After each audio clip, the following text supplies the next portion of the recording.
You said that Dalits or lower caste got education in ancient India, but what about Karna in the Mahabharata? He was denied education, and why is there caste divide, etc.?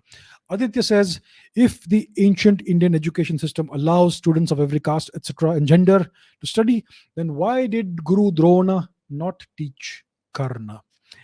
Yeah, this question I get a lot. They also talk about Mr. Eklavya, who was also denied education, training, etc., by the Guru Dronacharya. Okay, good question. Very good question. This needs to be addressed. So I'm going to address it today. Imagine this scene. Imagine this scene in England, in ancient England, during the Tudor era of England, during the reign of Henry VIII or any ancient king of England. Imagine this scene. You have a teacher of martial arts who is instructing the royal princes of England in archery and sword fighting.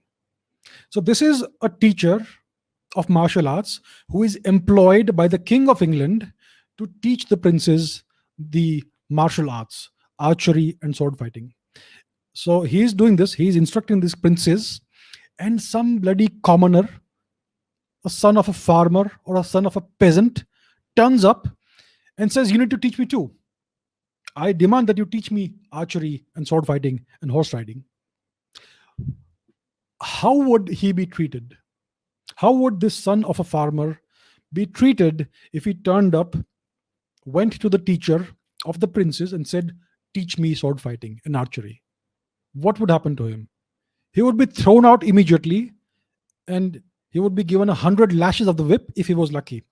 Maybe he would be beheaded for his impertinence. Right? So, is there any caste divide in this?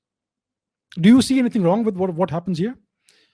Is the teacher of the princes, the royal instructor, under any obligation to offer his expertise and instructions to anybody who turns up? No, obviously not. The same happened in the Mahabharata.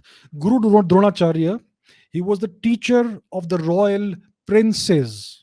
He was a martial arts teacher. He taught them martial arts, sword fighting, archery, horse riding, and all that. His duty was to instruct the royal princes in the martial arts. His duty was not to teach any Tom, Dick, or Harry who turned up and said, "Teach me too." Right? But Guru Dronacharya was not the only guru in the country. There were thousands of other gurus who could also teach these things. So it was nothing to do with Karna's caste or whatever it is, or Eklavya's caste. It was about them not being royals. Karna was the son of, what was it, charioteer or whatever, apparently. And Eklavya was also, there was no caste divide. There was no Dalits or Shudras or whatever that was. They were simply not royal princes, and that's why they were denied by Dronacharya. It had nothing to do with caste.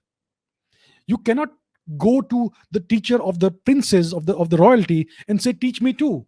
It just doesn't work anywhere in the world. So this has nothing to do with the so-called caste divide.